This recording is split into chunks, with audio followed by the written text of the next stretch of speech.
Se a gente for pensar, quanto tempo a gente precisa chorar para produzir um sorriso verdadeiro? Às vezes nossa atenção fica muito nas consequências e nos resultados das coisas. Dizem que tudo na vida é causa e efeito. Geralmente nós nos ocupamos dos efeitos da vida. Mas e as causas? Aquelas realidades primeiras que geralmente os nossos olhos não alcançam no primeiro olhar. Causas são um pouco mais profundas que efeitos. Pessoas interessantes geralmente são aquelas que se ocupam das causas. O senso comum, a maioria das pessoas, se ocupa dos efeitos. Mesmo porque as pessoas que transformam a sociedade são aquelas que pensam as causas, são aquelas que trabalham nas causas, são aquelas que são capazes de atuar diretamente nas causas, e por isso que elas mudam a vida. Dizem, é uma lenda bonita, a história contava que estavam dois pescadores na beira de um rio, quando de repente passou uma criança nas águas, afogando ali. Um dos pescadores imediatamente se lançou no rio para salvar aquela criança que estava sendo afogada. Retiraram aquela criança e daqui a pouco mais duas crianças descendo o rio abaixo, afogando. Então foi preciso que os dois se jogassem no rio. Tiraram aquelas duas crianças e daqui a pouco mais três crianças, uma morreu afogada, só tiveram condições de tirar duas. E de repente eram muitas crianças que estavam descendo, afogando no rio, quando um daqueles pescadores resolveu sair do rio e correndo pela margem afora. E indignado o outro perguntou, peraí, justamente agora em que eu preciso de você, você não vem me ajudar a retirar as crianças que estão afogando do rio? Ele disse, não, eu vou em cima para descobrir quem é que está julgando as crianças. Veja bem, qual é o efeito? As crianças que afogam. Qual é a causa? Alguém que joga as crianças no rio. Se a gente cuida somente dos efeitos, é possível que a gente não consiga resolver tudo. Mas se a gente busca aquela sabedoria de chegar nas causas, a gente resolve todos os efeitos. Quantas vezes na vida nós sofremos porque nós estamos nos efeitos da dor? A gente ainda não conseguiu chegar na causa. A gente não buscou a raiz. Eu ando devagar porque eu já andei depressa demais. E hoje trago este sorriso porque eu já chorei demais também. Você que já passou pela dura experiência de sofrer com profundidade e descobriu a causa deste sofrimento, você soube preparar bem o seu sorriso. Eu acho interessante isso. A possibilidade de nós olharmos na vida o contexto das causas, não somente o contexto dos efeitos. Quando a gente observa somente o contexto dos efeitos, nós corremos o risco de ser injustos com as pessoas. Uma pessoa é muito mais que um efeito que eu posso observar. Ela é a mistura de causas que às vezes eu desconheço, mas que pela força do conhecimento, da aproximação, eu posso chegar. Você sabe muito bem disso. Quantas vezes na vida você foi observada, você foi olhada como um efeito e só? Ninguém não estava nem um pouco preocupado com as causas da sua vida, com aquilo que lhe gerava como pessoa. Você foi olhada apenas como um efeito. E efeitos são transitórios, são passageiros, eles mudam. Causas são realidades mais fecundas. O que me fascina em Jesus é a sua capacidade de descobrir as causas, de não só se ocupar dos efeitos. Jesus não estava nem um pouquinho preocupado com os defeitos aparentes, com os efeitos aparentes das pessoas. Jesus estava preocupado era com a causa, com aquilo que ele tinha de mais profundo ali naquele coração diante dele. E por isso todas as pessoas que eram olhadas por Jesus recebiam dele esta coragem de se desafiar, esta coragem de saírem de si, de saírem dessas causas aparentes, desses efeitos aparentes e chegar à raiz das causas. Porque se a gente quiser mudar a nossa vida, não basta a gente se ocupar dos efeitos, a gente precisa ir lá nas causas. E para a gente chegar na causa do defeito, a gente precisa ter muita paciência com a gente. Para a gente chegar na causa do defeito do outro, a gente precisa ter muita paciência com ele. E ninguém prometeu que seria fácil mesmo. Se a gente quiser amar, se a gente quiser levar essa vida a sério, nós teremos que nos debruçar sobre ela todos os dias. Nós teremos que ter a calma para que a gente possa julgar a água no momento certo da planta, para que a gente possa saborear os frutos depois. É o processo humano, minha gente. É o processo divino misturado nessa condição humana maravilhosa. Processo lindo que você vive, que eu vivo também. Quem sabe hoje Deus vai nos dar a graça de que você, através do que vai ser falado aqui, entre no universo das suas causas e não somente a partir dos seus efeitos. Pode ser que você esteja lutando muito com você e nada esteja dando certo, justamente por causa disso. Você está lutando somente com seus efeitos. Não. Busque o que há de mais profundo em você. É ali que Deus pode transformar. É ali que Deus quer converter. É ali que Deus quer mudar. Os efeitos, esses serão consequências de uma causa bem resolvida. Dizem que os advogados assumem a nossa causa. Ele vai nos defender diante do tribunal. Ele assumiu a nossa causa. É o mesmo que Jesus faz conosco. O processo redentor de Jesus está aí. Eu sou o criminoso, mas ele assume a minha causa, morre por mim, vive por mim, ressuscita por mim e me entrega a possibilidade de uma vida nova. Todos os seus delitos, todos os seus crimes, todos os seus erros, todos os seus defeitos são causas que Deus resolveu assumir por você. E ao assumir a sua causa, Ele lhe motiva a trabalhar dentro do seu coração aí, a você descobrir os excessos, a você trabalhar a sua humanidade para que você se torne um ser humano melhor, mais bonito do que você merece. Você merece ser melhor. As pessoas que estão do seu lado merecem que você seja melhor. E é a partir dessa mística que nós vamos descobrindo as nossas causas e, consequentemente, melhorando os nossos efeitos. Padre, assisti uma palestra onde o senhor dizia que nós devemos aprender com os nossos sofrimentos e que tudo o que nos acontece pode ser fruto, é um fruto de nós mesmos, que quando a gente não tem problemas a gente inventa um. Mas como tirar algum aprendizado na dor? Vem por aí, né? O ideal seria aprender sendo atraído pela vida, mas às vezes a gente tem que ser corrigido pela não vida, pela dor, pelo sofrimento, pela morte. Quantas pessoas que não se convertem por causa de um sofrimento? Não é? Muitos santos se converteram depois do primeiro tombo. O próprio Paulo, né, que a gente estava falando do Paulo, foi um tombo na estrada. Santo Inácio de Loyola foi a mesma coisa. E tudo, e sempre depois daquela experiência de sofrimento, um novo homem ou uma nova mulher, né? A melhor forma de compreender o que o sofrimento pode lhe inspirar é você conhecer o ciclo do sofrimento. Ele sempre faz uma volta em nós. Ele nos envolve e do mesmo jeito que ele nos envolve, ele vai embora. Procure fazer o que você não gosta, porque o que você gosta você já faz bem. É um pouco essa experiência de você ser envolvido pelo sofrimento, porque toda vez que eu estou fazendo o que eu não gosto, eu de alguma forma estou vivendo um desconforto. Que nós temos uma mudança na morfologia do cérebro mesmo. Você tem uma modificação cada vez que você é contrariado. Cada vez que você apreende uma nova modalidade da vida, o seu cérebro é modificado. Isso é muito interessante. Rogério, toda vez que nós estamos vivendo esse ciclo do sofrimento, a gente precisa descobrir o que ele me sugere, porque eu não posso vivê-lo de uma forma infértil. Se eu estou sofrendo, eu preciso, então, dar sentido ao que me envolve, a esse desconforto. Quando a gente faz o que a gente não gosta e a gente sofre o que está fazendo, a gente aprende e a gente quebra uma série de preconceitos. Ô Fábio, mas deixa eu te fazer uma pergunta também, então, já que estamos aqui dois apresentadores, né?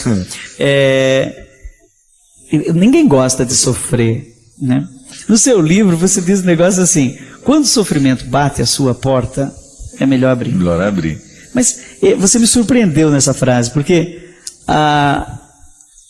normalmente quando o sofrimento bate a nossa porta, a gente tem a tendência de dizer, vai na casa do vizinho, né? Passa outra hora, Passa outra hora, ou então não abre a porta, me escondo debaixo do cobertor, né? Tem ninguém aí, vai embora. Sofrimento da morte, por exemplo, de um parente. Você já passou por isso, eu já passei por isso. Né? E aí? Mas por que abrir? Outro dia, padre, eu estava em Petrópolis e eu me encontrei com um rapaz que eu conhecia a história porque alguém já tinha me falado. A pessoa que você vai encontrar passou por isso. Ele havia perdido os 3 filhos no acidente. E na hora que eu encontrei, nem ele me contou a história, nem eu tive coragem de perguntar. Mas é engraçado quando eu estava diante de um ser humano que não era comum. Ninguém passa por uma dor como essa. E eu olhava para ele assim, ele já com uma serenidade adquirida, certamente depois de muita lágrima, de muita dor, e ainda hoje deve sentir tudo isso, né? Mas eu estava diante dele com uma sacralidade, sabe aquela passagem, tira a sandália do seu pé, porque esse solo que você tem diante de você é santo. E aquilo me lembrou assim muito a história do meu livro, né? Porque às vezes pode parecer uma teoria, né? Um conjunto de histórias que são verdadeiras, mas que muitas vezes você não viu, ossificado ali diante de você, encarnado. E quando eu fiquei diante daquele homem, conhecedor do profundo sofrimento que ele havia passado, assim como quando eu encontro pessoas também que eu sei que sofreram duros golpes da vida, eu tenho certeza que eu estou diante de pessoas especiais. Durante mais de 10 anos, Fábio, você acompanhou minha vida, eu quase que semanalmente, nessa nossa vida louca, tinha que andar de avião, com medo. Então, no dia que tinha que sair de avião, o meu intestino já estava fora, totalmente desregulado. E quando entrava no avião, então, e se desse uma turbulência? Até que eu li a tal história da intenção paradoxal do Viktor Frankl. E ele tem uma coisa que ele chama de intenção paradoxal. Ele diz o seguinte, que quando você quer o que você não quer, você consegue desejar o que não é desejável, o efeito negativo daquilo desaparece. Como é que ele descobriu isso? Ele descobriu isso no campo de concentração, na Segunda Guerra Mundial. Ele era prisioneiro, porque ele era judeu. Então ele estava lá, e ele descobriu que não eram os mais saudáveis que viviam mais, mas aqueles que conseguiam atribuir sentido à vida. A própria escravidão que a própria escravidão, ao sofrimento, não é? Então aqueles que aceitavam o absurdo, que conseguiam se entregar, acabavam vivendo mais e melhor. E então velhinhos doentes viviam mais do que jovens fortes, né? E a gente vê isso hoje em dia também. Pessoas idosas, com muito bom humor, que aceitam a vida como ela é vivem muito mais, né? E às vezes doentes, administrando suas doenças, vivem mais. Então o que acontece? Se você aceita o sofrimento, se você abre a porta, você desarma o sofrimento. Tira o poder que ele tem de nos destruir. Por isso que estou lançando um disco novo, que tem uma canção que chama Entrega para Jesus. Eu sempre, como teólogo, sempre achei isso muito complicado. Quando eu vou num hospital dizer para a pessoa, olha, entrega para Jesus. Hoje eu entendo que a oração de entrega, né, de colocar tudo nas mãos de Deus, é uma oração profundamente psicológica. Que a pessoa quer o que não quer e aquilo tudo começa a fazer sentido. Agora eu vou dar um exemplo que você vai entender. O que é a intenção paradoxal? Quando a gente quer lembrar o nome de alguém e não lembra, quanto mais você quiser lembrar, menos você consegue lembrar. Agora, se você consegue renunciar ao desejo de lembrar, logo, o nome é esse. Bem. Quanto mais você deseja, você se apega àquele desejo, você sabe, Fábio. Quanto mais você quiser o sucesso, menos ele virá. Agora, é só você dizer assim, não quero mais o sucesso, eu quero mais uma casinha branca na varanda, num quintal, uma janela e uma viola para cantar. Mais gente vai te procurar. Agora, peça aplauso que ninguém dá. Então isso se chama intenção paradoxal. Acho que por isso tem que abrir a porta mesmo. Sim.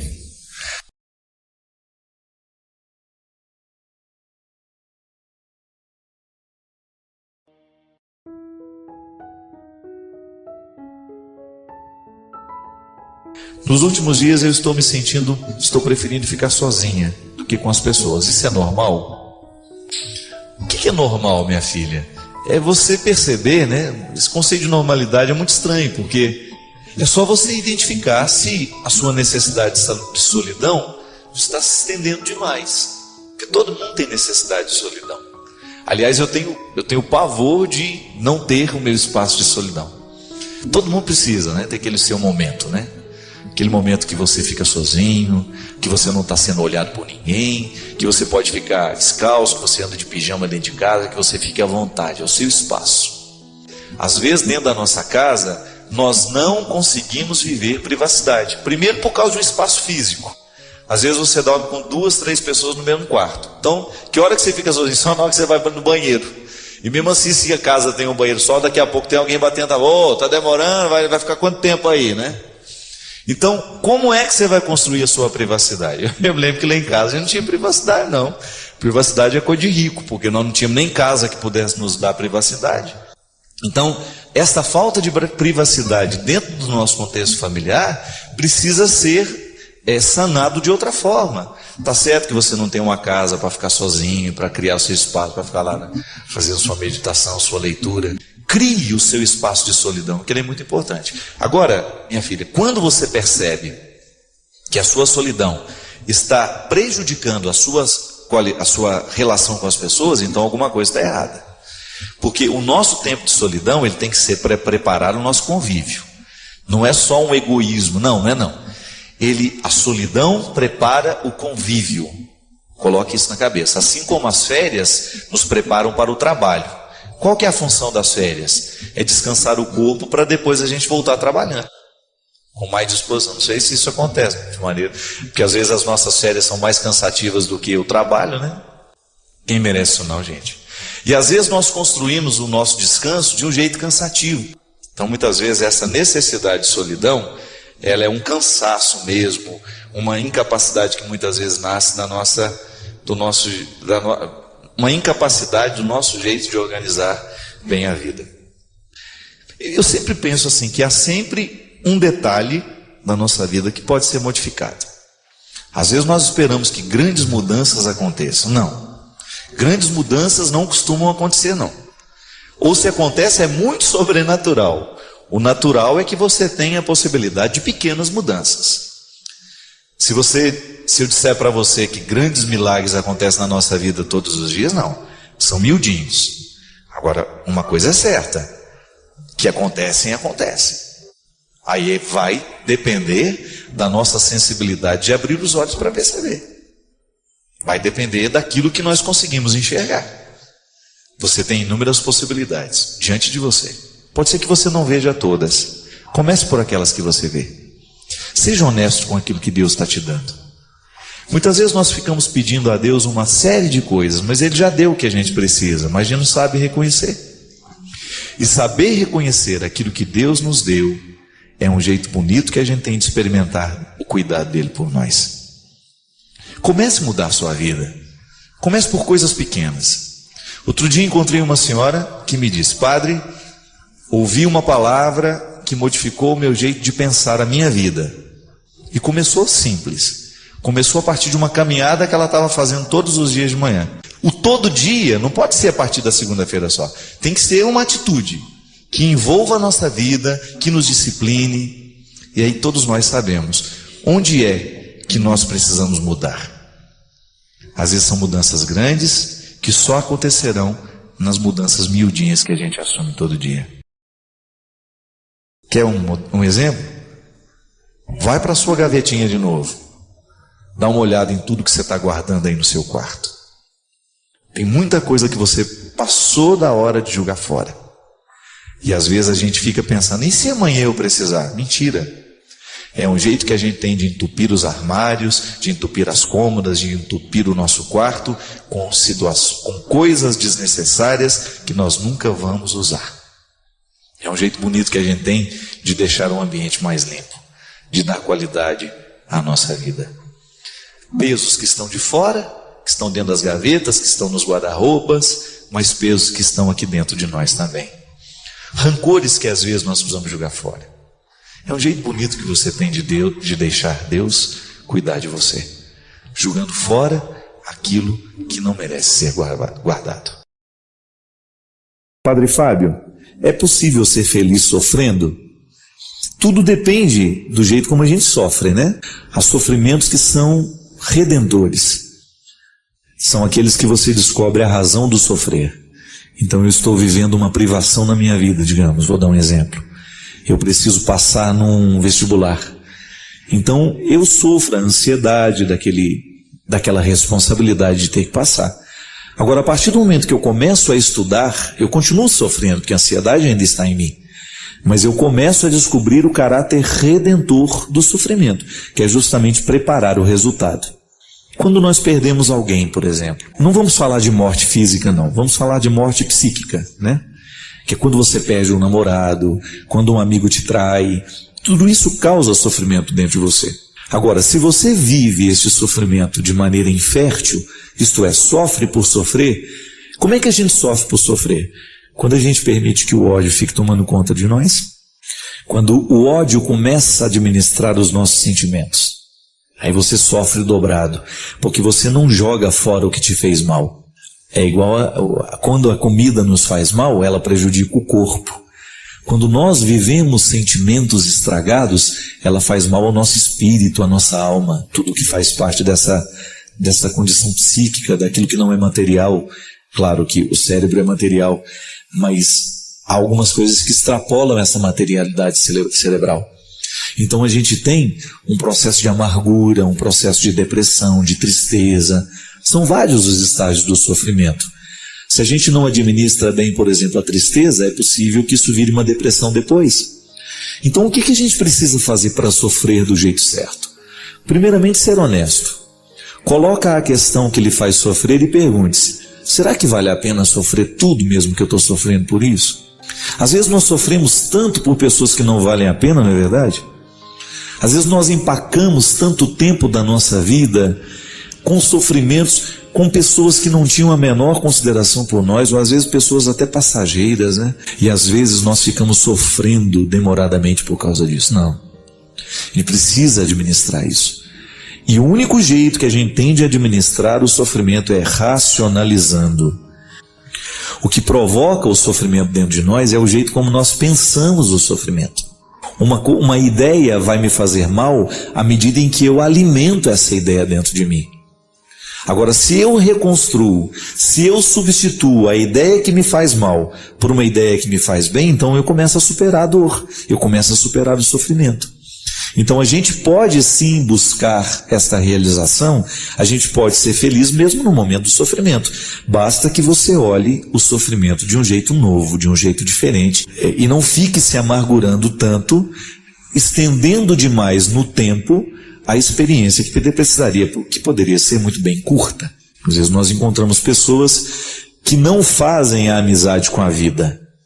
A gente tem que fazer esse pacto com a vida todos os dias, minha gente. Todo mundo sofre. Não adianta você pensar que é um privilégio seu você sofrer. Não é. Nós sofremos o tempo todo por questões que são nossas.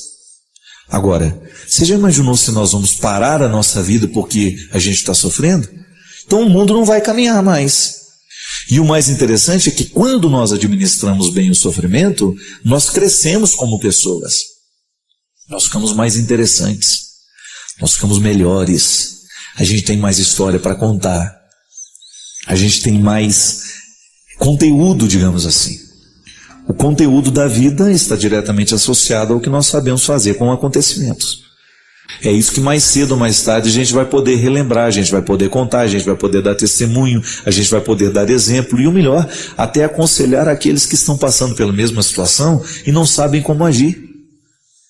Precisamos o tempo todo administrar bem o que nos acontece, porque no momento que a gente administra bem a nossa vida, nós ajudamos até a ajudar a administrar a vida do outro também. Mas não vai querer administrar a vida do outro se você não administra a sua, né? Tem que ter primeiro esta responsabilidade com aquilo que é seu. Sofra no tempo certo, sofra do jeito certo. Não permita que as mágoas, que as coisas ruins da vida demorem demais dentro de você, porque isso não vale a pena. O bom mesmo é a gente julgar fora o que precisa ser julgado para a gente só ficar com o que é bom. Padre Fábio, é possível ser feliz sofrendo? Tudo depende do jeito como a gente sofre, né? Há sofrimentos que são redentores. São aqueles que você descobre a razão do sofrer. Então eu estou vivendo uma privação na minha vida, digamos, vou dar um exemplo. Eu preciso passar num vestibular. Então eu sofro a ansiedade daquela responsabilidade de ter que passar. Agora, a partir do momento que eu começo a estudar, eu continuo sofrendo, porque a ansiedade ainda está em mim. Mas eu começo a descobrir o caráter redentor do sofrimento, que é justamente preparar o resultado. Quando nós perdemos alguém, por exemplo, não vamos falar de morte física, não, vamos falar de morte psíquica, né? Que é quando você perde um namorado, quando um amigo te trai, tudo isso causa sofrimento dentro de você. Agora, se você vive este sofrimento de maneira infértil, isto é, sofre por sofrer, como é que a gente sofre por sofrer? Quando a gente permite que o ódio fique tomando conta de nós, quando o ódio começa a administrar os nossos sentimentos, aí você sofre dobrado, porque você não joga fora o que te fez mal. É igual quando a comida nos faz mal, ela prejudica o corpo. Quando nós vivemos sentimentos estragados, ela faz mal ao nosso espírito, à nossa alma, tudo que faz parte dessa condição psíquica, daquilo que não é material. Claro que o cérebro é material, mas há algumas coisas que extrapolam essa materialidade cerebral. Então a gente tem um processo de amargura, um processo de depressão, de tristeza. São vários os estágios do sofrimento. Se a gente não administra bem, por exemplo, a tristeza, é possível que isso vire uma depressão depois. Então o que a gente precisa fazer para sofrer do jeito certo? Primeiramente, ser honesto. Coloca a questão que lhe faz sofrer e pergunte-se: será que vale a pena sofrer tudo mesmo que eu estou sofrendo por isso? Às vezes nós sofremos tanto por pessoas que não valem a pena, não é verdade? Às vezes nós empacamos tanto tempo da nossa vida com sofrimentos, com pessoas que não tinham a menor consideração por nós, ou às vezes pessoas até passageiras, né? E às vezes nós ficamos sofrendo demoradamente por causa disso. Não. Ele precisa administrar isso. E o único jeito que a gente tem de administrar o sofrimento é racionalizando. O que provoca o sofrimento dentro de nós é o jeito como nós pensamos o sofrimento. Uma ideia vai me fazer mal à medida em que eu alimento essa ideia dentro de mim. Agora, se eu reconstruo, se eu substituo a ideia que me faz mal por uma ideia que me faz bem, então eu começo a superar a dor, eu começo a superar o sofrimento. Então a gente pode sim buscar esta realização, a gente pode ser feliz mesmo no momento do sofrimento. Basta que você olhe o sofrimento de um jeito novo, de um jeito diferente, e não fique se amargurando tanto, estendendo demais no tempo a experiência que poderia ser muito bem curta. Às vezes nós encontramos pessoas que não fazem a amizade com a vida. A gente tem que fazer esse pacto com a vida todos os dias, minha gente. Todo mundo sofre. Não adianta você pensar que é um privilégio seu você sofrer, não é? Nós sofremos o tempo todo por questões que são nossas. Agora, você já imaginou se nós vamos parar a nossa vida porque a gente está sofrendo? Então o mundo não vai caminhar mais. E o mais interessante é que quando nós administramos bem o sofrimento, nós crescemos como pessoas. Nós ficamos mais interessantes. Nós ficamos melhores. A gente tem mais história para contar. A gente tem mais conteúdo, digamos assim. O conteúdo da vida está diretamente associado ao que nós sabemos fazer com acontecimentos. É isso que mais cedo ou mais tarde a gente vai poder relembrar, a gente vai poder contar, a gente vai poder dar testemunho, a gente vai poder dar exemplo e o melhor, até aconselhar aqueles que estão passando pela mesma situação e não sabem como agir. Precisamos o tempo todo administrar bem o que nos acontece, porque no momento que a gente administra bem a nossa vida, nós ajudamos até a administrar a vida do outro também. Mas não vai querer administrar a vida do outro se você não administra a sua, né? Tem que ter primeiro esta responsabilidade com aquilo que é seu. Sofra no tempo certo, sofra do jeito certo. Não permita que as mágoas, que as coisas ruins da vida demorem demais dentro de você, porque isso não vale a pena. O bom mesmo é a gente julgar fora o que precisa ser julgado para a gente só ficar com o que é bom.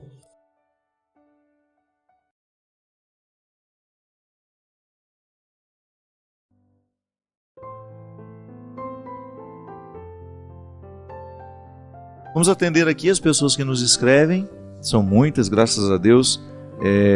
A gente tem a oportunidade de ver por onde a gente vai, os frutos do programa Direção Espiritual, e toda vez que você partilha a sua vida, a gente tem a oportunidade de falar a muitos corações que estão vivendo a mesma dor, o mesmo conflito que você vive. Padre Fábio, eu tenho 24 anos, vivo em uma família muito religiosa, Diariamente participo da igreja, rezo muito, tenho fé, mas tenho um problema que antes não me afetava tanto quanto agora. Sou um desastre quando o assunto é relacionamentos. Todos os meus relacionamentos até hoje, padre, foram rasos e eu sempre saio muito ferida deles. Sou muito intensa e sofro muito por isso. Meu último início de relacionamento, eu me apeguei muito ao rapaz, muito mais do que ele a mim. E isso está me doendo muito agora. Terminamos de uma forma muito conturbada e ouvi dele muitas ofensas que me machucaram muito. Mas por falta de amor próprio, eu não consigo seguir em frente e sigo esperando que ele me procure, acompanhado de um pedido de desculpas. O seu aniversário se aproxima e eu nem sei se devo parabenizá-lo ou não. Padre, gostaria muito de um conselho seu, uma direção espiritual, porque meu coração já está cansado e só de pensar em conhecer outra pessoa, começar tudo de novo desde o início, já me desanima. Desde o início. Desculpa, o que devo fazer? Ela não coloca o nome, não quer ser, melhor, coloca, mas não quer ser identificada. Minha filha, você tocou numa questão aqui fundamental. Toda vez que nós estabelecemos um relacionamento com o outro, a gente precisa ter consciência de que a relação com o outro só é boa a partir do momento em que a relação que a gente tem com a gente já está suficientemente estabelecida. É o conceito de pessoa que a gente trabalha no livro Quem Me Roubou de Mim, que eu escrevi justamente sobre essas questões de relacionamento de pessoas que sofrem muito. O conceito de pessoa é inspirado pela antropologia cristã, judaico-cristã, nos diz que a pessoa é aquela que tem a posse de si. Em outras palavras mais simples, né? É aquela que se possui, que é dona de si. É aquela que já conseguiu conhecer-se o suficiente, já tomou posse de si. E porque tomou posse de si, pode se dispor ao outro, pode se oferecer ao outro. O grande problema é que nós estabelecemos relacionamentos sem antes ter feito esse dever de casa. E na posse de si, a gente precisa viver a experiência do amor próprio. Quem não se ama vai ter muita dificuldade de sentir-se amada pelo outro, ou então até mesmo de amar. Você está dizendo aqui que você é intensa demais. Pode ser que essa sua intensidade seja fruto dessa falta de posse de si mesma, que é uma expressão de imaturidade. Tá certo? Todo mundo tem o direito de ser intenso, mas a intensidade não pode atropelar o processo, né? Eu não posso atropelar o meu processo no relacionamento, no conhecimento de uma pessoa. Tem que ir devagar. Você não sabe quem o outro é. Você terá de passar pelo processo normativo. Isso é a norma, né? Faz parte de todo o processo de conhecer alguém, dar os passos gradativos. A intensidade já pode ser expressão de uma imaturidade que você alimenta. Precisa ter muito cuidado quando você vai estabelecer um relacionamento com o outro, colocando a sua intimidade, a intimidade do seu coração, colocando seus sentimentos. Então, às vezes, não dá certo por isso. Eu ainda não amadureci o suficiente para poder oferecer-me ao outro. Você tem 24 anos, você é muito jovem ainda, e é provável que você vá aprendendo com o tempo. Agora, veja bem, esse sofrimento que você passa ao outro, hoje, já que você identificou que ele aconteceu da mesma forma nos outros relacionamentos, significa que pode ser que o erro esteja justamente na maneira como você administra esse relacionamento. Nós não podemos ficar repetindo conscientemente os mesmos erros. Tenha coragem de colocar para você, de identificar como é que você erra ao estabelecer o relacionamento com o outro. Onde é que você peca, poderíamos dizer, né? Não no sentido de pecado que precisa ser confessado ao padre, não. Mas aquele pecado que você peca contra você mesmo. Você abre mão demais do seu mundo para ter o outro na sua vida? Que às vezes é assim. O namoro começa e você imediatamente abre mão do seu mundo porque você quer agradar o outro. Você abre mão das realidades que você tem, daquelas que já faziam parte de você. Às vezes existem relacionamentos em que os cônjuges exigem até que o outro deixe os seus amigos de lado. Não é possível isso. Não há possibilidade de você estabelecer um relacionamento em que você tenha que abrir mão da sua vida para que aquilo dê certo. Ah, padre, mas o amor não é renúncia? Sim, mas espera o amor concretizar-se, espera você saber que de fato você ama e é amado para começar a dar passos na direção dessas renúncias. Precisa namorar sem muitas pretensões no primeiro momento. Precisa namorar com mais leveza. Não abra totalmente o seu coração para alguém que acabou de chegar. Você não sabe se isso vai valer a pena. Não quebre a sua intimidade só para ter a garantia de que o outro vai ficar. Não. O amor ele dá muito mais fácil você encontrar um relacionamento em que você se sinta amada quando você não espera tanto por ele, quando você não cria tantas expectativas, né? Olha, você já está idealizando até o retorno do rapaz. Já está esperando que ele chegue com uma mala de desculpas, né? Para poder recomeçar com você. Isso aqui já é expectativa que você não tem o direito de alimentar. E outra, namoro. O namoro ele é um ensaio do casamento. Quando você namora, você fica vendo aquilo que pode dar certo e aquilo que não, e aquilo que tem tudo para dar errado. Por isso que ele precisa ter a liberdade de terminar, né? Mas é isso aí, minha filha, faça um investimento em você. Leia esse livro aqui, eu acho que vai te ajudar. Se você não tiver tido a oportunidade de conhecer esse livro, Quem Me Roubou de Mim, é uma leitura que eu acho que pode ser positiva para todo mundo que passa a dificuldade de amar demais ou de amar de menos e de não ser capaz de estabelecer vínculos duradouros. Aliás, essa é uma característica dos nossos dias, né? Impressionante como os vínculos são cada vez mais transitórios. Nós temos dificuldade de fazer com que um relacionamento quebre aquela primeira barreira da superficialidade, que ele fique fecundo. E não é só namoro, não. Até um relacionamento de amizade passa por esse risco. Como é difícil a gente alimentar uma amizade profunda. Por quê? Primeiro porque os ambientes que a gente frequenta nem sempre nos proporcionam uma conversa que nos faz ficar amigos. É sempre tudo muito conturbado, sempre todo mundo muito distraído com os celulares e cada um estabelecendo conversas paralelas. Você está conversando com uma pessoa, ela está ali digitando coisas no celular dela e prestando atenção em você ao mesmo tempo. Então nós somos muito superficiais, estamos vivendo de maneira muito superficiais. É natural que os nossos relacionamentos também entrem pela mesma perspectiva, né? Não é possível a gente criar vínculos fecundos com tanta superficialidade. É uma mudança de vida mesmo. Passa pelo conceito de conversão. Interessante, né? A conversão que Jesus nos propõe é justamente a gente ir cada vez mais tomando posse do nosso coração. É um movimento de profundidade, veja bem. É um movimento que faz com que a gente tenha uma busca interior que nunca vai terminar.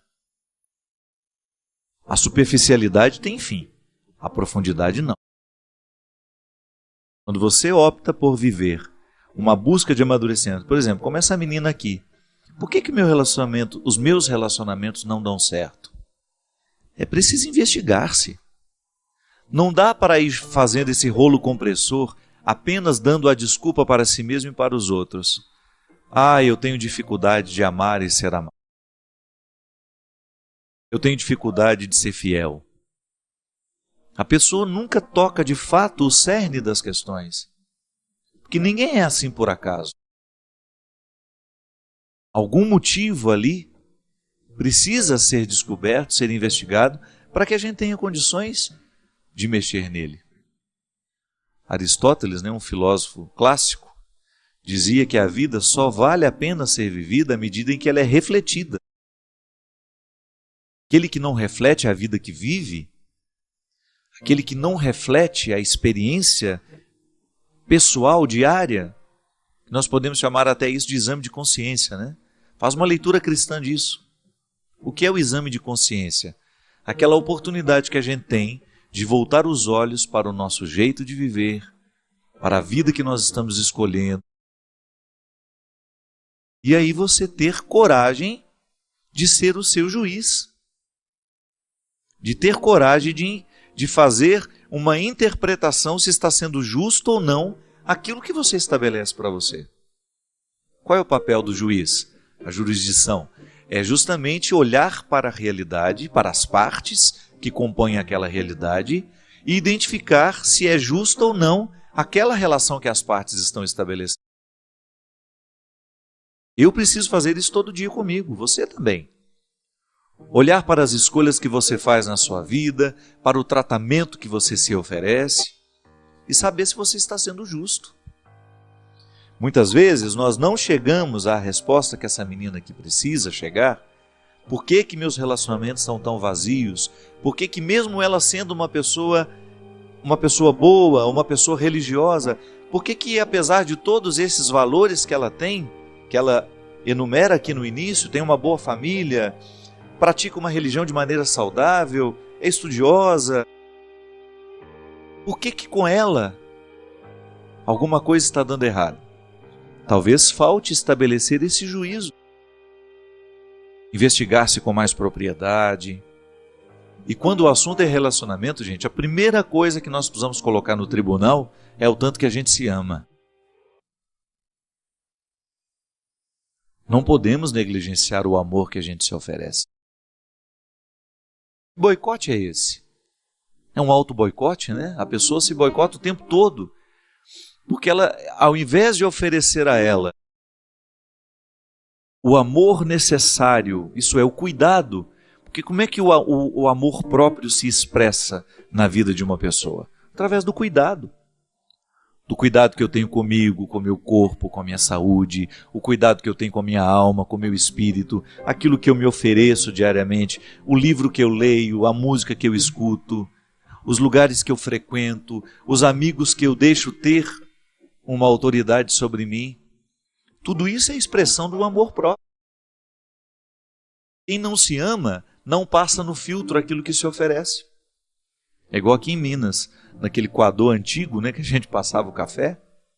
O coador o que era? Era um filtro de pano feito pela nossa mãe para que a gente pudesse tomar a parte do café que nos interessava. Porque vai jogar o pó dentro do café para você ver, para ver se você consegue tomar. Não dá. É preciso ter o filtro de pano, que a gente chama de coador, para que a gente fique com a parte boa do café. Muitas vezes nós não usamos este filtro para perceber o que a gente se oferece. A gente vai causando uma intoxicação da alma, uma intoxicação da mente, uma intoxicação de tudo aquilo que nos gera. Aí você tem todos os significados, mente, coração, alma, espírito. A gente fica poluído. Por quê? Porque a vida, o mundo, as realidades que estão de fora, elas podem ser nocivas a nós. É claro que tem muita coisa boa de fora que vem nos ajudar, nessa consistência humana. Agora, se a gente não passa pelo filtro essas realidades, pode ser que a gente esteja tomando um café envenenado. Pode ser que a gente esteja provocando uma intoxicação dentro de nós porque a gente não teve coragem de identificar, de colocar ali um filtro que nos ajudasse a ficar mais puros. O amor próprio é esse ponto de partida para que todo relacionamento seja saudável. quem não se ama, quem não se cuida, quem não faz o dever de casa diário, de jogar amor dentro do coração, e essa é a ação de Deus, é justamente o que Deus faz no coração daquele filho que volta para pedir perdão ao pai. Ele precisou voltar a se amar. Ele precisou identificar que comer a lavagem dos porcos não era para ele. Engraçado, né? Você vê naquele rapaz a identidade que não havia sido totalmente perdida, que é quando ele lembra que ele tem pai. Isso é amor próprio. É o amor próprio que move o coração daquele rapaz ao identificar que aquela miséria, que aquele alimento imundo não era para ele. Minha gente, quantos de nós ficamos nos alimentando de sentimentos estragados que podem ser comparados à lavagem dos porcos? Quantas vezes eu encontro pessoas bonitas, nutridas, com relacionamentos precários, tóxicos, viciantes, aquele pseudo-amor, né? Aquele falso amor, que pode ser comparado a uma lavagem de porco. Aquele namoro que não é outra coisa senão um chiqueiro. Não há nada de puro naquilo. A pessoa se maltrata o tempo todo só para ter a companhia do leitão. Não, pelo amor de Deus, você merece muito mais. A pessoa só se recupera no momento em que ela olha para o espelho e vê a face desfigurada e diz para ela mesma: eu não mereço esse tratamento. Isso corrigiria tantas coisas dentro dos namoros, dentro das relações de casamento, porque também no casamento acontece isso. Quanto o marido tratando a esposa de maneira que vai expulsando o amor próprio dela, ou então é o amor próprio que foi expulso, que já permitiu aquele tratamento tão odioso. Namoro, casamento, relação entre amigos, nós precisamos ter muito cuidado para a gente não se acostumar ao alimento imundo. Precisamos tomar muito cuidado para a gente não se acostumar com o precário e achar que ele é a única coisa que nós merecemos ter na vida. A gente merece muito mais. Merece no sentido de ver que há uma dignidade em mim, em você, que não pode ser nunca, em hipótese alguma, pode ser esquecida. Essa dignidade também chama-se amor próprio. E é através dela que Deus nos fala, que Deus nos chama, que Deus nos traz de volta. Reacenda o valor que você tem. Tenha consciência da grandiosidade que você representa diante de Deus. E trate-se. Trate-se da mesma forma como Ele te trata, com amor e com respeito.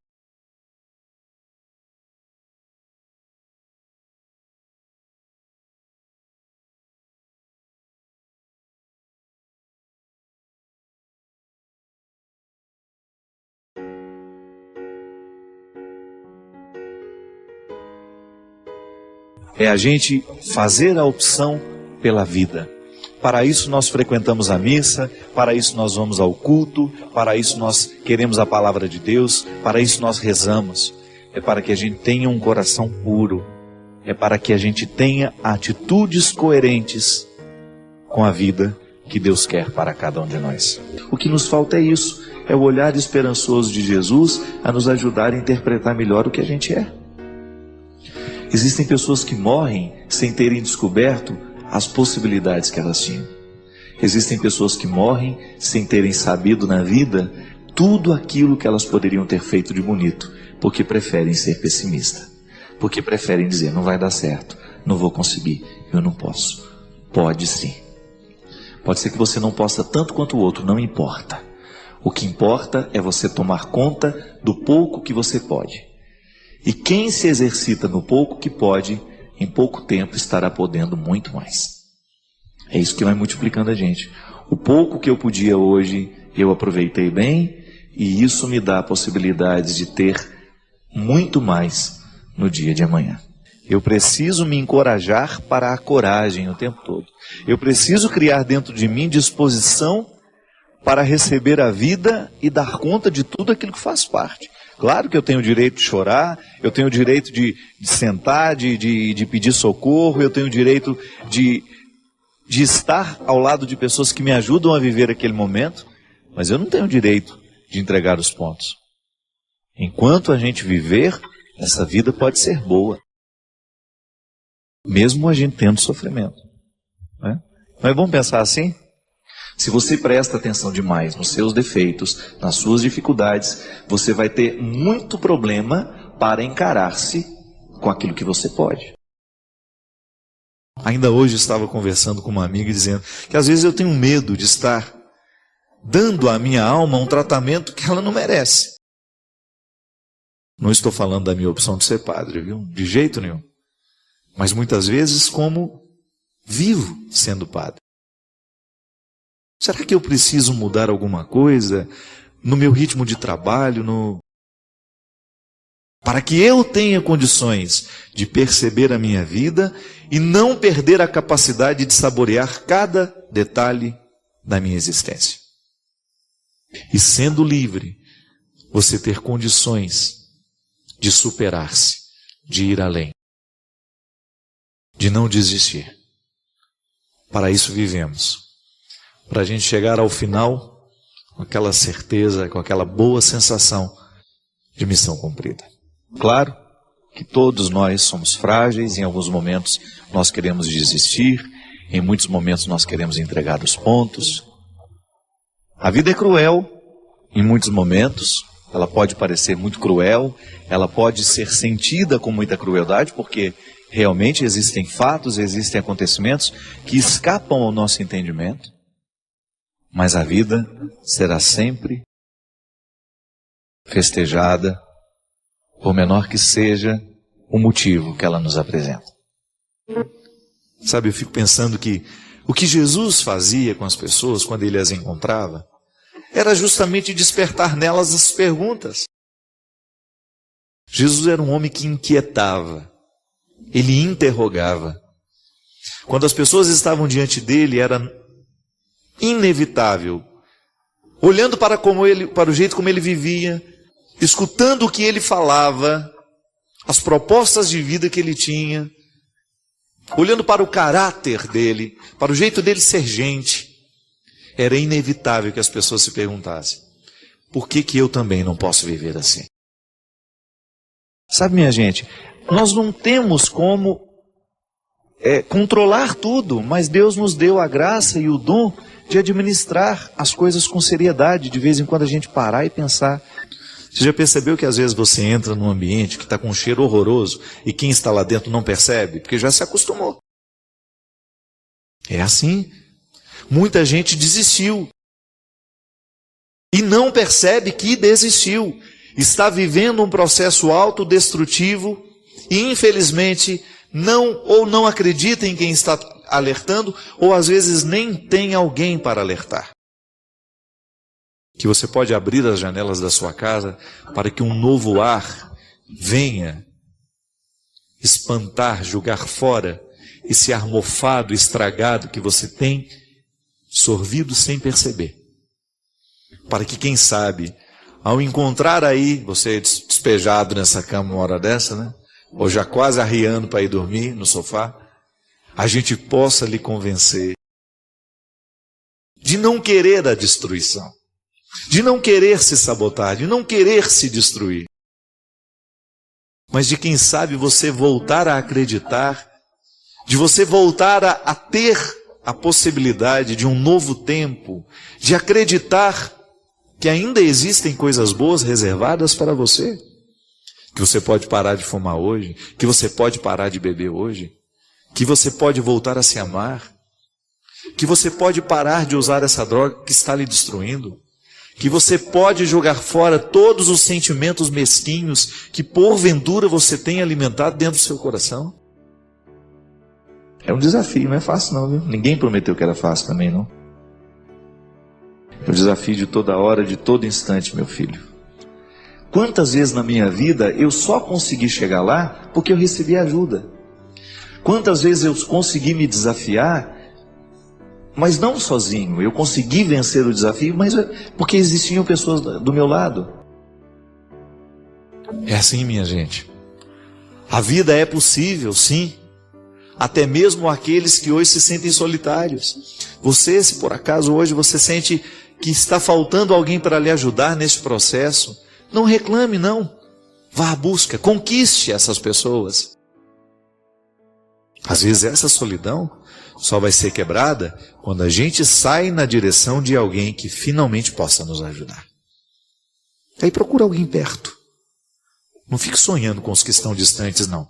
Ah, eu quero ser amigo do fulano de tal. Você nunca encontrou com ele. Ah, eu quero ser amigo do Antônio Fagundes. Eu acho que eu vou lá para desabafar os meus problemas com ele. Me identifico muito com a arte dele. Não. Você vai encontrar ao seu redor. A amizade tem que ser possível. É de gente que esteja próxima a você, que conheça a sua história e que tenha, ou então que tenha disposição de participar da sua história de um jeito efetivo.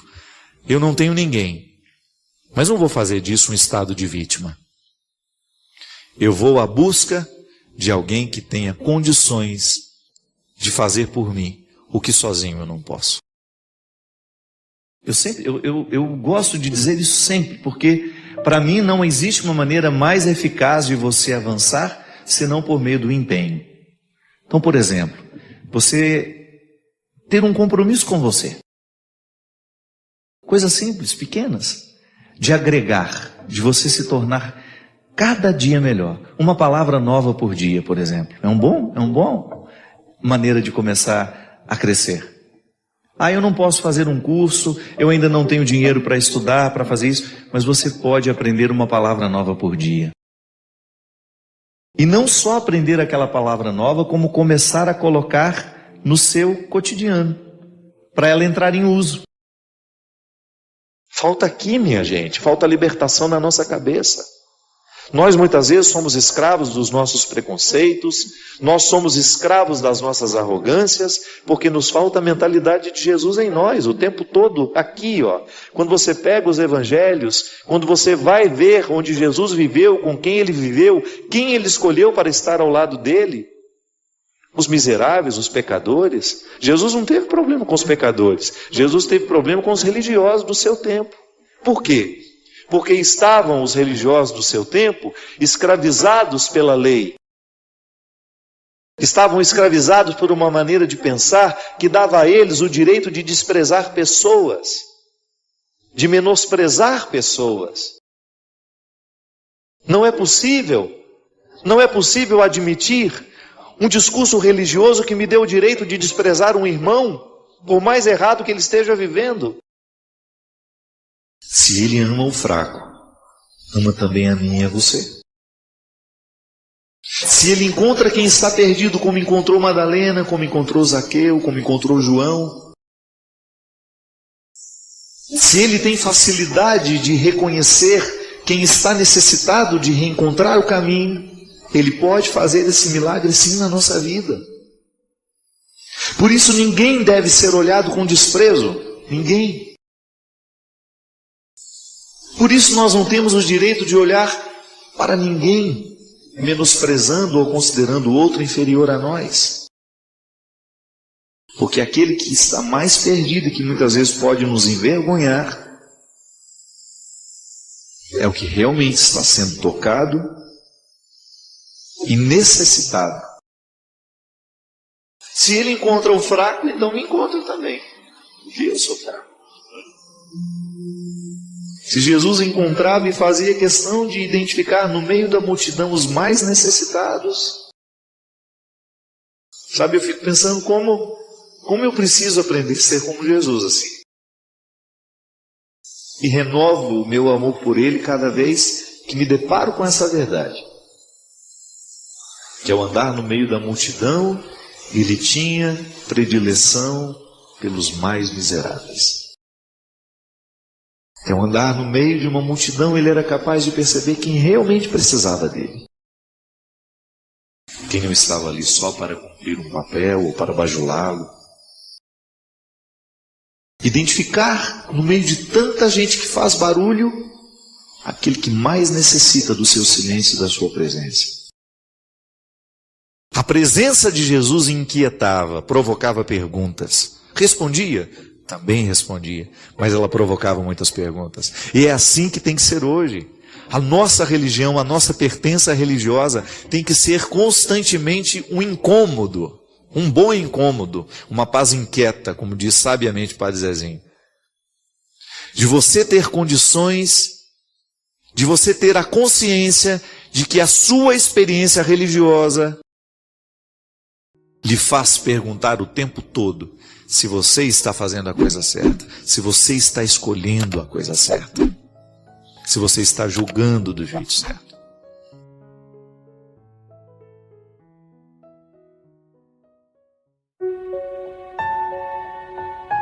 Deixe seu like, inscreva-se e compartilhe para fortalecer o canal. Inscreva seus pedidos de orações nos comentários.